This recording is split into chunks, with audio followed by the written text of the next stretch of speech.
essa pandemia.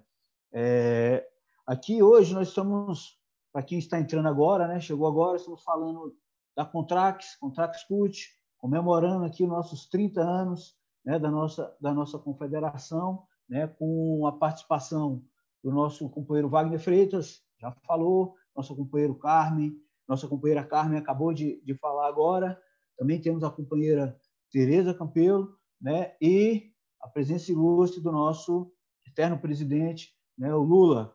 Eu queria passar aqui agora para a nossa querida Tereza Campelo, né, Tereza Campelo, economista, ex-ministra aí do governo Dilma, né, ministra do Desenvolvimento Econômico e Combate à Pobreza. Então, passar a palavra para ela falar um pouco aí para a gente, eu acho a importância das políticas sociais, né, para isso, o desenvolvimento da economia, né, com essas políticas sociais, né, e a importância, né, claro, isso dá dignidade, né, para as pessoas que mais necessitam, ainda mais no momento desse que nós passamos. Julimar. Palavra com você, Tereza.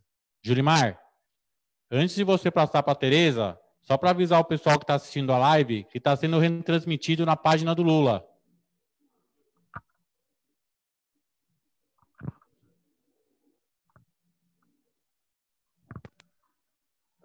Tá certo. Ok, Antônio. Bom, boa tarde a todos, a todas. É uma honra muito grande estar aqui nesse dia, que é mais um dia de luta para vocês, de tantos, né? Mas comemorando aí 30 anos de história da Contrax. Parabéns aí, Julimar, em teu nome aí, cumprimentar todos os nossos trabalhadores do comércio e de serviço. Uma alegria estar aqui também comemorando esse momento, né, que é um momento de resistência, junto com Carmen, uma companheira, parceira de tantas lutas aí, de bastante tempo. Vocês falam muito que eu fui ministra da presidenta Dilma, mas eu fui assessora do presidente Lula nos 8 anos de governo do presidente Lula. Tenho muita honra e muito orgulho de ter feito parte dessa história tão importante para o nosso país.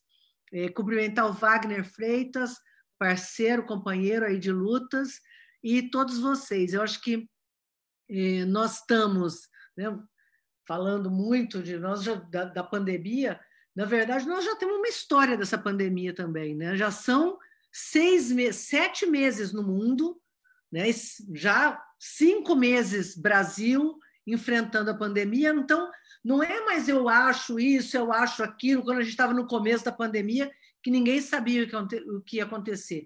Nós já vimos, né, o que países que tomaram medidas duras, né, alguns países no mundo tomaram medidas muito duras, garantindo isolamento social, estão pagando um preço caro na economia por conta disso, mas salvaram vidas. E nós estamos vendo alguns poucos países, e eu acho que o Brasil é o caso mais extremo deles, que não tomaram as medidas que precisavam ter sido tomadas para proteger a vida das pessoas e também estão pagando as consequências caríssimas do ponto de vista econômico. Então, não tem diferença, todo mundo está sofrendo do ponto de vista econômico, mas alguns países estão sofrendo porque perderam vidas, e o Brasil, eu acho que é o pior exemplo, e vai continuar sendo o pior exemplo no mundo, inclusive por conta do negacionismo, por conta da irresponsabilidade desse governo. Então, não tem diferença. Tem aqueles que, né, do ponto de vista da economia, tem muita diferença do ponto de vista da saúde, do salvamento das vidas, e também de ter salvado empresas, pequenas empresas, né? O Julimar vinha falando disso, que quebraram no Brasil, e os empregos que esse governo também não se responsabilizou e não salvou. Então, é muito importante, talvez, trazer um número aqui para vocês, que é um número que eu acho que é desesperador, né? Nós temos, a gente falava sempre muito, né, Wagner, dos desempregados, são 10 milhões de desempregados no Brasil, mas nós temos 26 milhões de trabalhadores que não são chamados desempregados, mas que, na verdade, são desempregados também, né? Não estão procurando emprego, por quê? Porque sabem que os empregos não existem, né? E porque estão com medo da pandemia. Então, se somar esses 26 milhões que são desempregos ocultos, com os 10 milhões de desempregados, são 36 milhões de brasileiros desempregados no Brasil hoje. Isso é um recorde histórico, isso é um número muito impactante, e a estes temos que somar ainda que nós temos mais de 9 milhões de trabalhadores, presidente Lula, que estão contratados, têm emprego, mas foram afastados do emprego sem salário. E esses aí não podem nem pedir o auxílio emergencial, porque eles têm carteira assinada, estão afastados sem salário nenhum. Então, se a gente somar esses três números, são 45 milhões de brasileiros sem renda. Imagina o que seria o Brasil se esses 45 milhões de pessoas sem renda não pudessem nem ter optado ou solicitado o auxílio emergencial. Então, felizmente, nós, com muita luta, que o auxílio emergencial, a Carmen falou muito bem, ele é resultado de luta, né, dos movimentos sociais, dos movimentos populares, dos partidos de oposição que se juntaram e conseguiram aprovar no Congresso contra o que o governo queria, o auxílio emergencial. Então, nós estaríamos vivendo hoje no Brasil, sem o auxílio emergencial, uma situação não só de caos, mas de convulsão social, com as pessoas desesperadas passando fome. Quem são esses trabalhadores? A maioria deles são exatamente a base da Contrax. São trabalhadores do comércio e do serviço. Muita gente na informalidade, muita gente com um nível de proteção muito baixo, certo?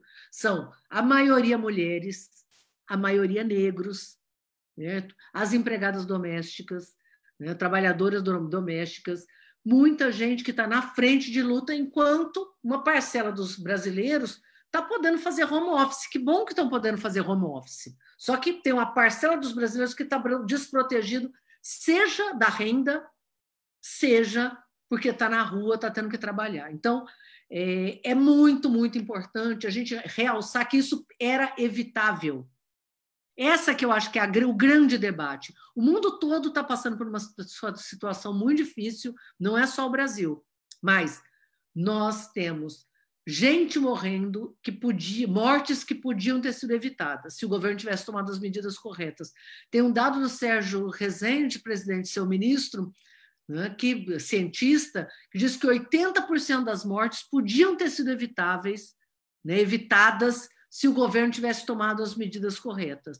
Além disso, a gente podia ter salvado as empresas, as micro e pequenas empresas, e podia ter garantido os empregos, que o governo não garantiu. Então, de um lado, a gente estava lutando pela renda básica emergencial, que bom que a gente conseguiu essa conquista, mas nós temos ainda uma frente super importante, que é garantir que parcela dos empregos continua a descoberto, né? Agora com a 936, quando acabar os seus efeitos, uma parcela dos trabalhadores vai acabar sendo demitido. Então, essa é uma luta importante que nós temos que travar, e nós temos que batalhar, e foi isso que a gente fez uma reunião aqui antes, discutindo, né, a possibilidade de ter uma renda básica permanente, que garanta renda, um colchão de renda, e não é só fundamental, e aí não é para a população pobre, mais do que para a população pobre, para a população de baixa renda, a gente garantir para os trabalhadores vulneráveis, que exatamente uma parte enorme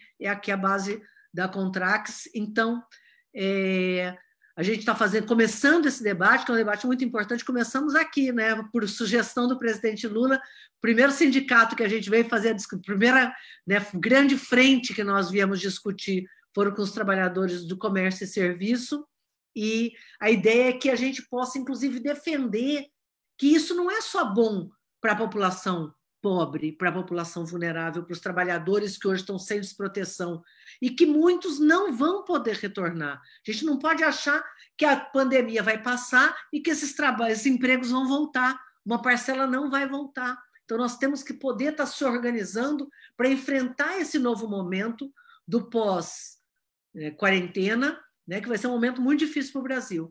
E garantir essa renda para a população não é bom só para a população pobre, para a população vulnerável, para os trabalhadores. É bom também para o Brasil, porque porque é uma renda que vai garantir, dinamizar a economia, garantir o comércio, garantir os serviços, garantir que a roda da economia volte a funcionar, e a base dela é o nosso povo trabalhador. Então, mais uma vez, parabéns para vocês, uma honra muito grande estar aqui nessa comemoração desses 30 anos e nesse momento de luta e de resistência. Parabéns aí à CUT pelo trabalho e parabéns a vocês todos aí na liderança da Contrax. Muito obrigado por essa oportunidade.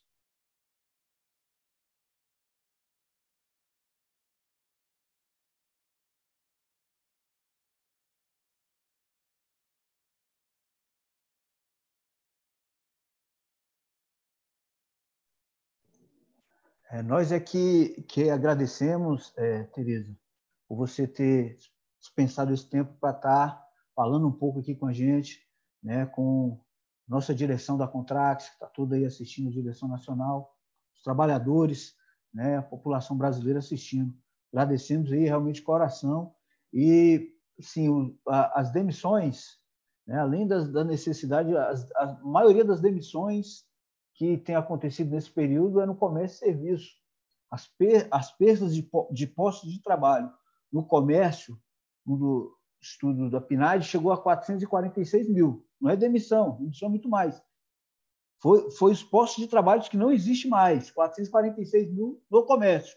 E no serviço, 442 mil. São os dois setores que mais perderam postos de trabalho nesse período aí da pandemia, né? Agora, assim, eu queria ver aí com a nossa parte de tecnologia. Ontem recebemos foi ideia aí do nosso presidente Lula, né? Pedimos aí até compreensão pela humildade aí das gravações, mas a gente pediu para os nossos sindicatos, né, irem aí na base, entendeu? E colocar aí o depoimento dos trabalhadores que estão lá trabalhando, né, ou que são da base, para fazer um comentário ou uma pergunta aí para o nosso presidente Lula, nosso eterno presidente, e dizer que a próxima fala vai ser o Lula. Então, vão disparando aí, gente, aí nos WhatsApp da vida, o Lula vai falar daqui a pouco. Vamos ouvir aí os vídeos dos comerciários e dos trabalhadores no setor de serviço.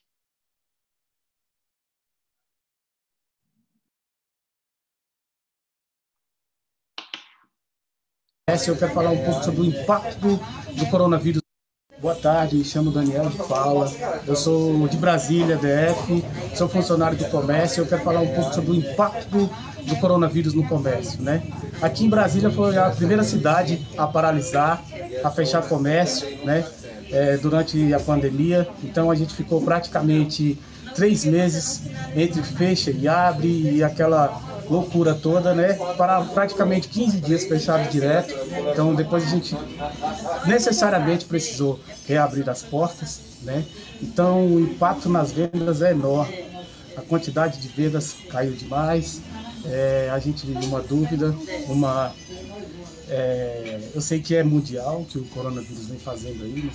O mundo todo, ninguém tem perspectiva nenhuma de mudança, de cura, nem de vacina, então nada. Eu sei que para nós do comércio está sendo muito difícil, porque o cliente em si não sai de casa para comprar, né? Quando sai com medo. E a gente também que trabalha na linha de frente, diretamente aí com o público, acaba sendo um alvo fácil do coronavírus, né? Então essa também é a nossa dúvida. É necessário trabalhar para se alimentar, manter o emprego, e também é necessário a gente se proteger do coronavírus, né? A pergunta que eu quero fazer para o nosso presidente Lula, que tipo de medida o governo federal ou os governos estaduais, no caso aqui distrital, pode fazer para melhorar o número de vendas, para alavancar esse número de vendas aí no Brasil? Oi, boa noite, meu nome é Elaine Germano, eu trabalho na Vesani e o que eu posso falar para você? Hoje a gente vive um momento muito difícil, né? Com essa pandemia aí, pegou a gente de surpresa. Então, assim, desde o dia 20 de março, alguns de nós estávamos em casa. Aos poucos, a gente está voltando e quando o shopping foi reabrir, eles chamaram todas nós para trabalhar, né? Até então eu trabalhei, mas eu vou falar para você, o momento agora é meio crítico, né? A gente não pode muito sair de casa por causa dessa pandemia, mas eu queria fazer uma pergunta para você, Lula. Se você fosse hoje o presidente da República, o que você poderia fazer por nós os trabalhadores? Porque aqui na empresa onde eu trabalho, a empresa mandou muita gente embora. Disseram que não podia, mas eles mandaram, né? Eu queria saber o que você faria por nós trabalhadores nesse momento tão difícil da pandemia. Oi, eu sou Nolfrido de Almeida, eu sou de Florianópolis, Santa Catarina, eu sou zelador de um edifício há 35 anos. Já sou aposentado, mas diante da situação da economia do país, não dá para viver só de aposentadoria. Lamentavelmente, a gente é obrigado a trabalhar, porque senão o bicho pega. Não teria como eu viver sem a minha condição de vida cairia muito se eu fosse viver só da aposentadoria. Sou do grupo de risco, tenho já 65 anos. No começo da pandemia, o meu serviço me mandou eu para casa por 15 dias. Depois me chamaram meio período e hoje eu estou trabalhando tempo integral, 8 horas. Na minha medida do possível, aqui em Florianópolis, eu acho que o prefeito fez um bom serviço. Nós agora que estamos começando a explodir aqui a Covid, mas eu acho que ele tratou bem do assunto, tranquilo. Agora que está começando para valer, dentro da medida do possível, a gente está se cuidando, máscara, todos aqueles cuidados. Eu até faria uma pergunta ao Lula. Como é que ele trataria, se ele fosse presidente, essa situação? Porque hoje o nosso presidente, para mim, é um desastre. Não só como presidente, mas como tratando da Covid em si. Que ele deveria dar exemplo e ele dá o exemplo exatamente ao contrário. Então, eu queria ver o que o Lula acha disso.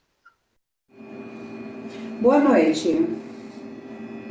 Eu sou a Lourdinha Almeida, presidente do Sintradete, sindicato que representa os trabalhadores de autoescola e despachantes, do Alto Tietê e do Vale do Paraíba. Estou aqui nesta noite para poder agradecer ao presidente Lula ter sancionado a lei que legaliza a profissão de instrutor de trânsito. Obrigado, Lula, é nóis.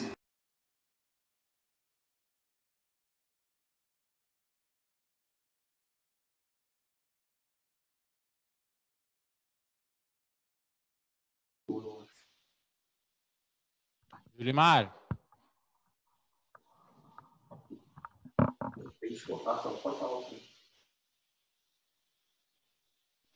Opa, liberaram aqui meu microfone.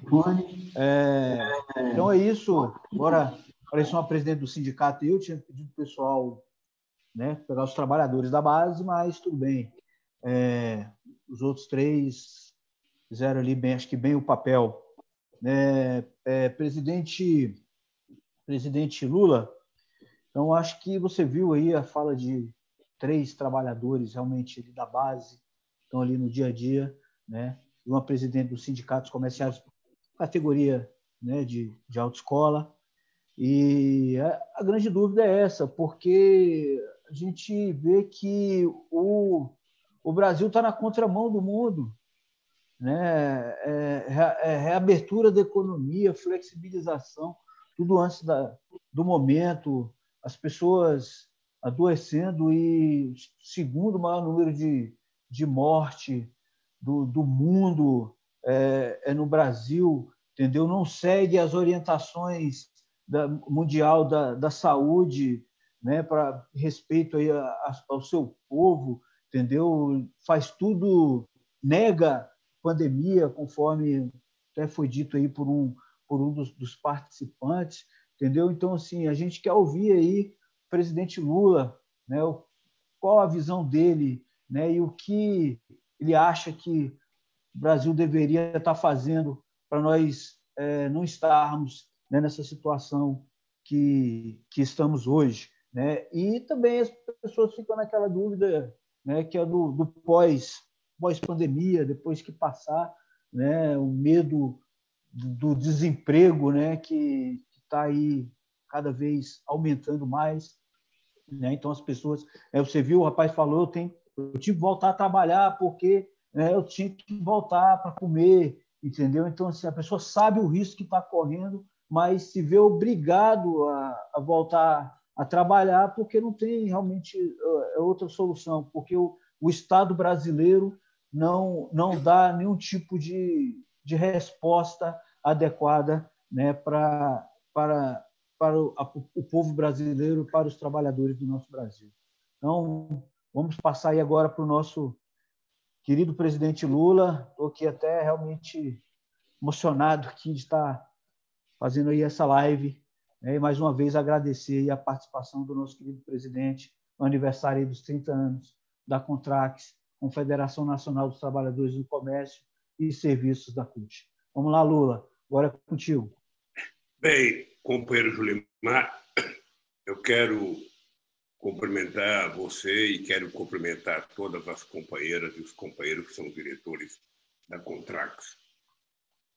Quero cumprimentar as pessoas que fizeram a pergunta em nome da Contrax e quero cumprimentar também o nosso companheiro Wagner, vice-presidente da CUT, a nossa companheira Carmen, secretária-geral da CUT, a nossa companheira Tereza Campelo, que de Londres fala conosco aqui sobre um programa que teve um sucesso muito grande no meu governo e que agora o Bolsonaro quer trocar de nome e da perspectiva de fazer com que o povo esqueça do Bolsa Família feito pelo governo Lula.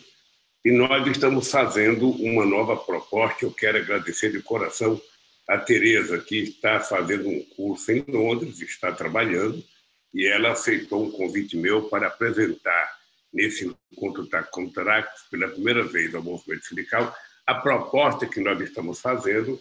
Ela vai ser apresentada como projeto de lei dentro do Congresso Nacional, mas para que a gente consiga ter possibilidade de aprovar uma proposta dessa magnitude, é importante que a gente transforme essa proposta em uma proposta política.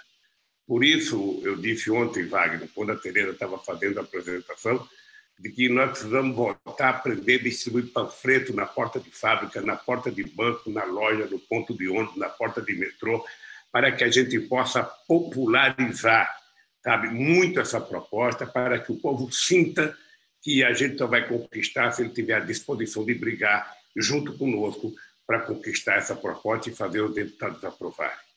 Inclusive, nós vamos ter que colocar em prática uma coisa nova, uma nova metodologia de luta.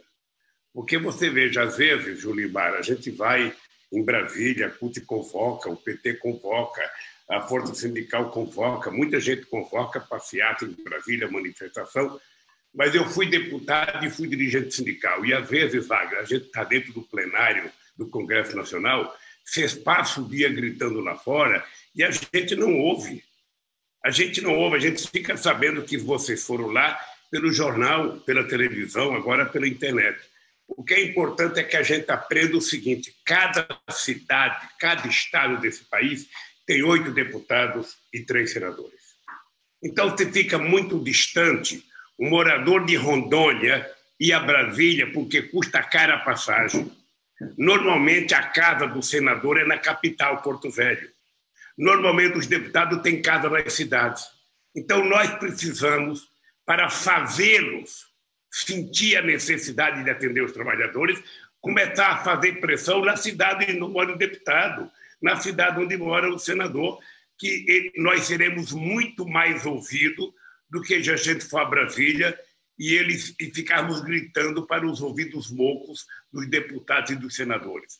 Então, eu acho que a gente vai ter que, nesse momento delicado, a gente vai ter que inovar a nossa proposta de pressão em cima dos deputados e senadores no Estado, porque parece insignificante. Você pega Roraima, parece um Estado politicamente insignificante porque é pequeno, mas lá tem 8 deputados federais e lá tem 3 senadores igual São Paulo, igual Rio de Janeiro, igual Minas Gerais, igual Brasília. Então, significa que o Estado é pequeno, mas dentro do Congresso Nacional ele tem força, porque ele tem 8 deputados federais e tem 3 senadores. Então, se a gente não fizer pressão, o cidadão de Roraima está lá em Brasília, não conhece ninguém do movimento sindical, a gente fica gritando, ele passa pela gente, a gente não conhece ele vai embora, ou seja, ele vota do jeito que ele quer, sem nenhuma preocupação com os trabalhadores. Então, eu acho que nós precisamos, no século XXI, depois da pandemia, Tereza, inovar o nosso tipo de pressão para ver se os deputados e senadores passam a ouvir mais os trabalhadores. Eu não quero que um trabalhador de Rondônia tenha preocupação, medo de um trabalhador de Brasília. Eu quero que ele tenha medo do trabalhador de Rondônia que vai votar nele nas próximas eleições ou que elegeu ele. Então, é preciso inovar. Então, eu acredito que esse projeto, e nós estamos apresentando um outro projeto, que é o novo modelo de desenvolvimento para o Brasil, em que a gente vai discutir um plano global para o Brasil de industrialização, de agricultura, de política social, ou seja, nós vamos tentar fazer um projeto para debater com a sociedade. Esse projeto está em elaboração na Fundação Perseu Abramo, e quando ele estiver elaborado, acho que a Fundação vai chamar o movimento sindical para debater um projeto, sabe, para o conjunto do Brasil, uma nova política econômica, um novo jeito de discutir os direitos dos trabalhadores no Brasil. Bem, meu caro Julimar, meus companheiros sindicalistas, é muito fácil a gente falar se eu tivesse no governo, se eu fosse governo, se fosse eu, porque isso é como jogar dama. O cara que está sentado na mesa jogando dama ou jogando xadrez, o cara que está de fora dando palpite, ele normalmente vê o jogo que o cara que está jogando não vê. Porque o cara que está jogando está nervoso, o cara que está jogando está sob pressão, e muitas vezes o palpiteiro dá muito palpite. Então, o que eu vou falar não é eu acho, eu vou falar com a experiência que eu tive de governar esse país durante 8 anos. E vou começar com uma pequena história. Eu, uma vez, morava numa vila na divisa entre São Paulo e São Caetano, um bairro chamado Ponte Preta. E do outro lado do bairro que eu morava tinha um rio, e depois do rio era a Vila São José e São Caetano. E a Ponte Preta, eu mudei para uma casa nova, Tereza, e deu muita enchente. E o meu irmão Frechico foi para Garanhuns participar visitar os parentes, ganhou um jipe no bingo, e esse jipe venderam e deram entrada numa casa na Vila São José.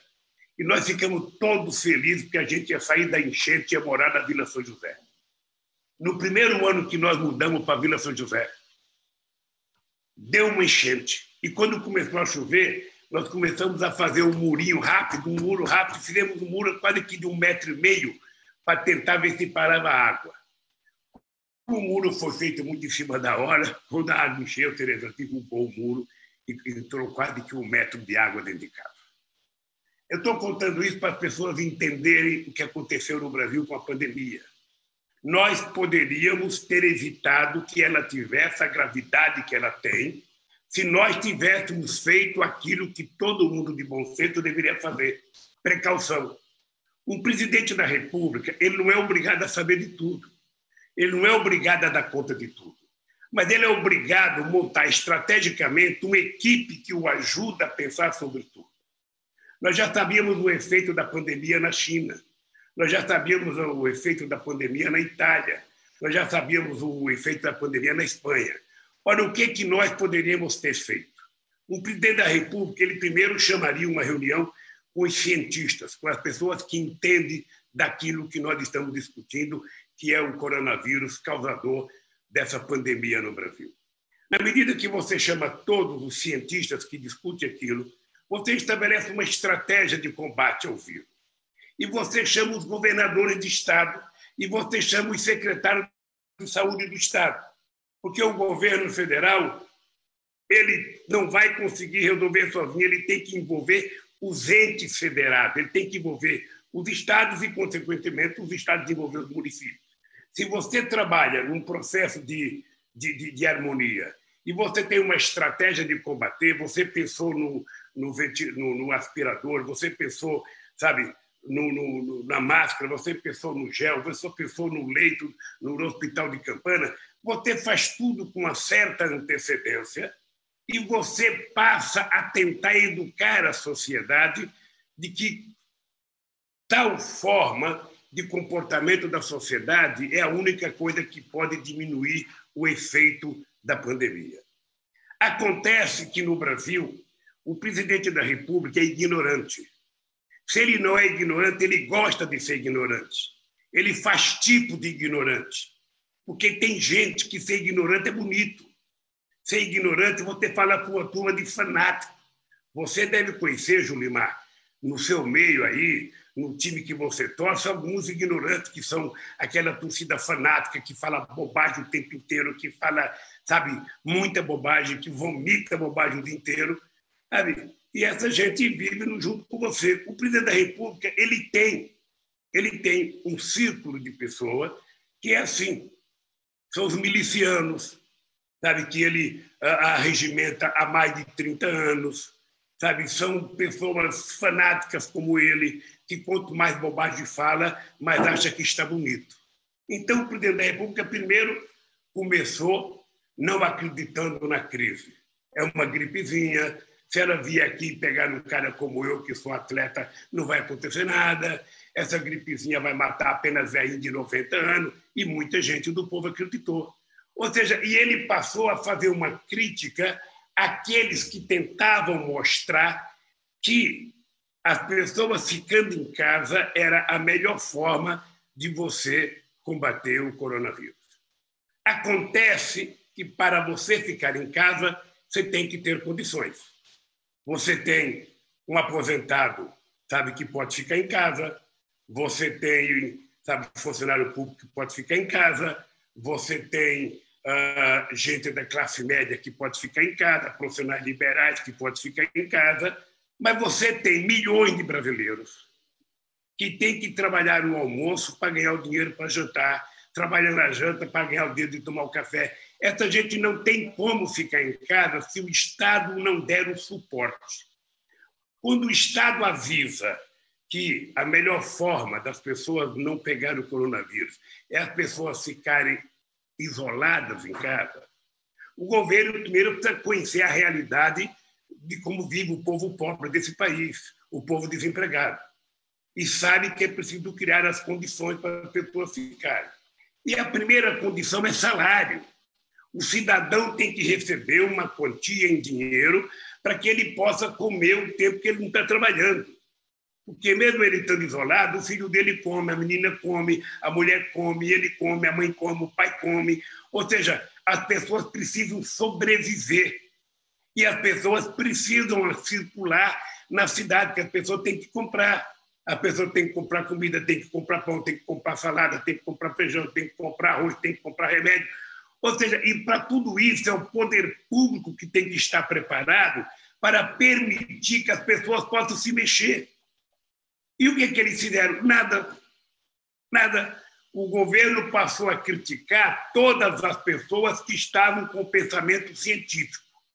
Todas as pessoas que tinham a cabeça no lugar e estavam tentando evitar mortes e cuidar da vida, ele criticava.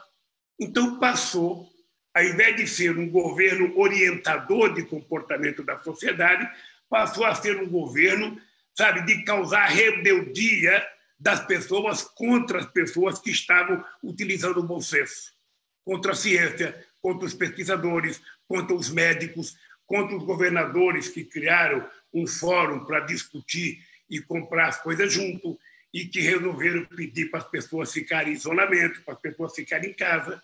O governo passou a brigar e criou uma certa desordem no país. Ele começou dizendo que ia dar R$200 para as pessoas ficarem em casa. O PT tinha feito um projeto de lei pedindo um salário mínimo.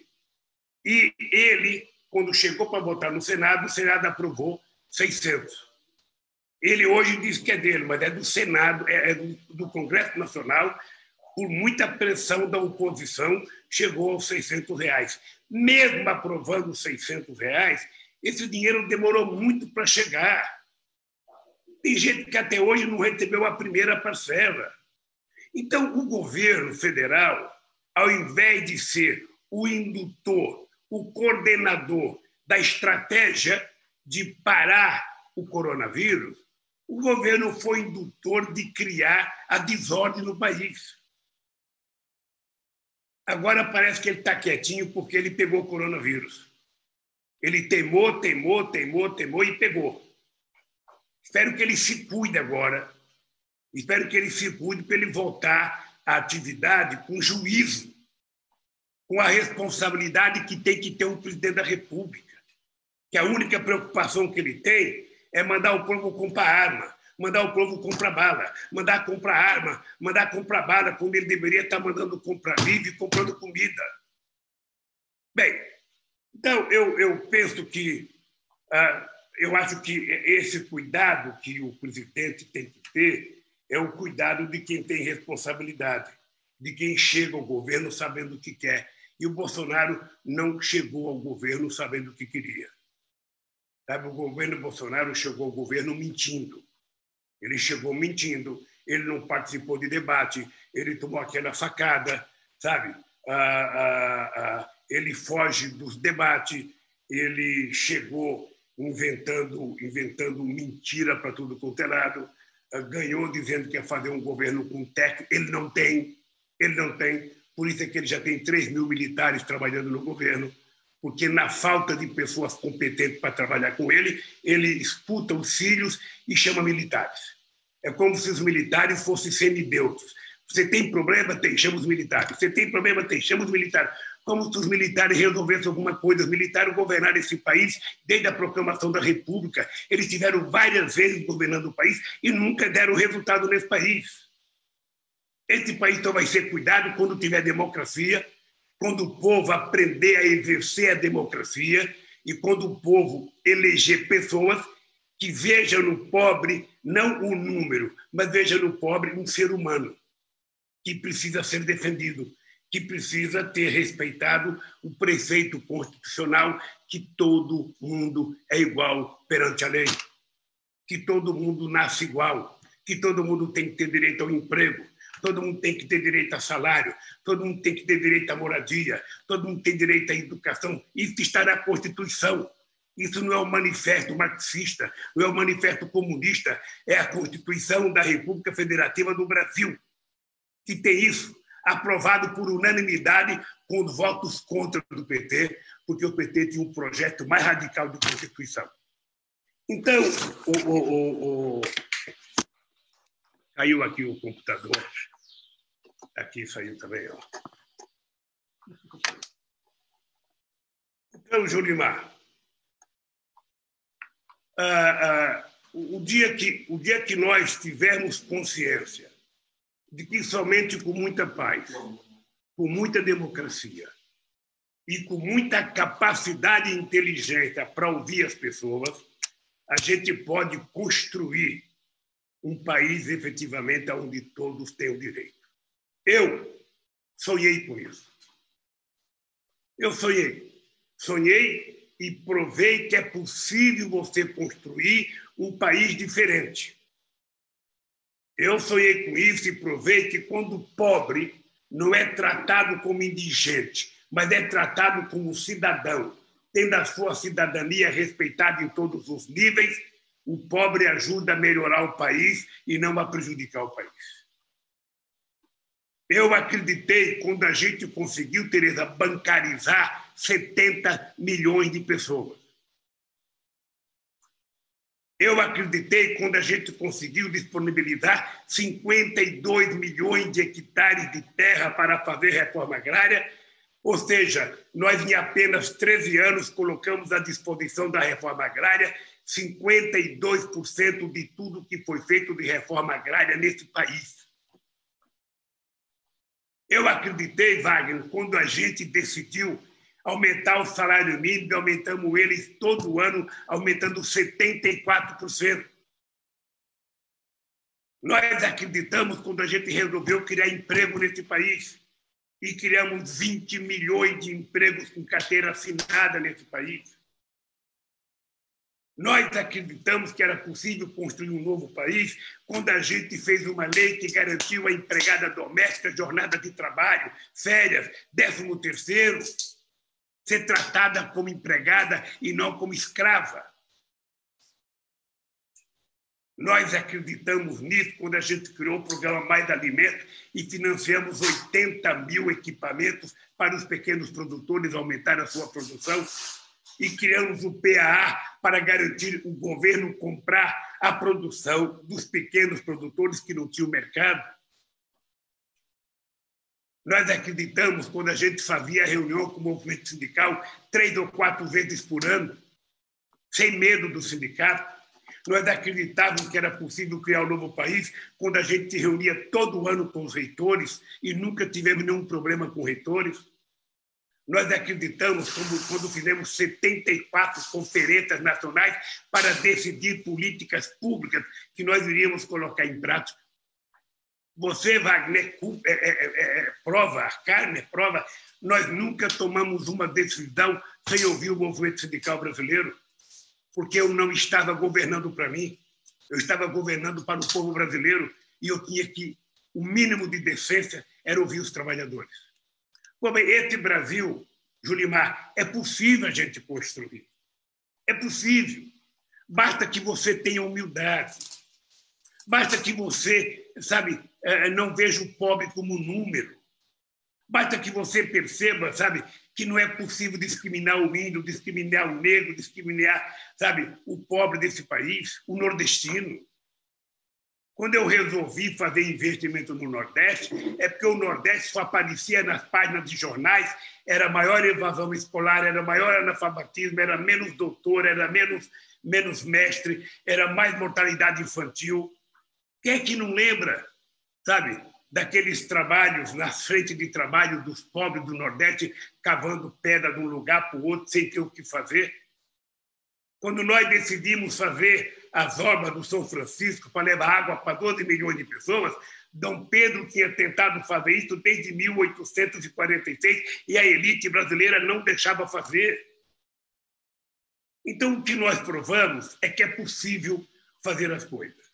O que está acontecendo é que o Bolsonaro não só não sabe tratar da pandemia, como ele não sabe tratar do Brasil.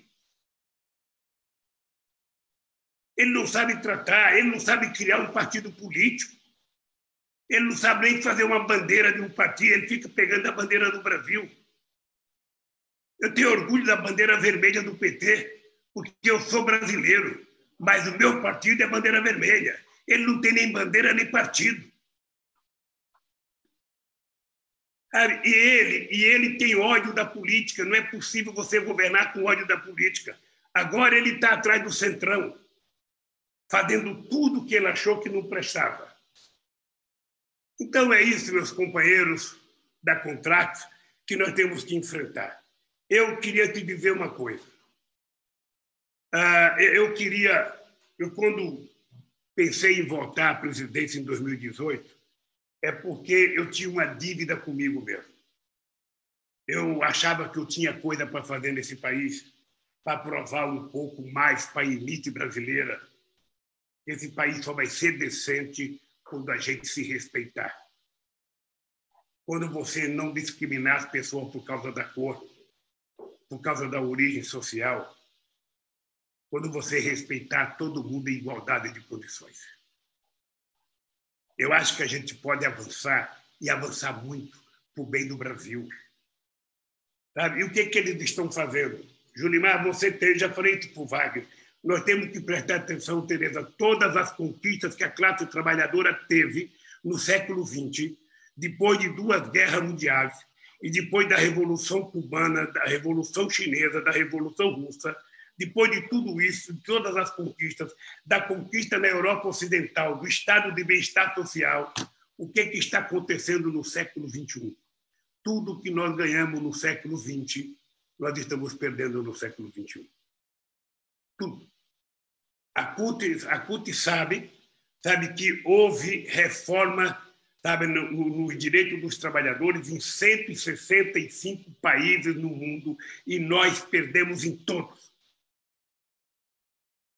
E nós vimos aqui, sem muita força para resistir à destruição que eles fizeram, a começar pelo movimento sindical. Tirando a total liberdade do movimento sindical de existir uma coisa importante, que é decidir a finança do sindicato. Como é que o sindicato faz finança? Como é que o sindicato se mantém? Como é que o sindicato prepara os seus filiados se ele não pode fazer arrecadação? É o sindicato em Assembleia Geral, livre e soberana, que decide a forma de cobrar categoria, a forma de fazer suas finanças. Não é o governo que tem que decidir. O que precisa na lei é um artigo, é apenas um artigo, um parágrafo. É da responsabilidade do sindicato, é a Assembleia, discutir com seus trabalhadores como financiar a vida sindical. Acabou, não precisa mais nada. Eles tiraram tudo, além dos direitos trabalhistas dos trabalhadores, além da reforma da Previdência. E agora querem fazer mais, porque, junto com o direito dos trabalhadores, eles querem destruir todas as empresas públicas que nós temos. Todas. Não sei se você viu nos jornais da empresa gasolina de avião que veio dos Estados Unidos, todas elas com problema. Um país que descobre a maior descoberta de petróleo do século XXI. Um país que sonhava como eu sonhava, que a gente chegaria em 2020 produzindo 5 milhões de barris de petróleo para a gente exportar derivados. Um país que sonhava como eu sonhava, que era possível a gente criar um fundo educacional para tirar o atraso do século XX e formar nossa meninada, formar nossas mulheres e nossos homens. Um país que sonhava como eu sonhava, que era possível a gente investir no século XXI aquilo que não pudemos investir no século XX. A gente está vendo esse país ser destruído por um presidente da República que bate continência para a bandeira dos Estados Unidos e que lambe as botas do presidente dos Estados Unidos. Então, companheiros, eu quero dizer para vocês, eu digo sempre para o Wagner, eu fui dirigente sindical, possivelmente um dos melhores tempos do país, nos anos 70 e nos anos 80. A gente tinha o regime militar, mas a gente estava num processo de ascensão, de conquista, e a gente não parava de lutar, de fazer greve, de protestar. E eu acho que nós estamos precisando readquirir isso outra vez com muita força. A gente já percebeu que o Guedes não quer negociar, o Guedes quer vender. Eu posso dizer de cátedra, Julimar, a Lava Jato ela poderia ter combatido a corrupção, prendendo empresários e garantindo o emprego dos trabalhadores. Mas quem primeiro foi punido pela Lava Jato foram os trabalhadores das empresas da engenharia brasileira, que mais de 1.200.000 trabalhadores perderam o emprego.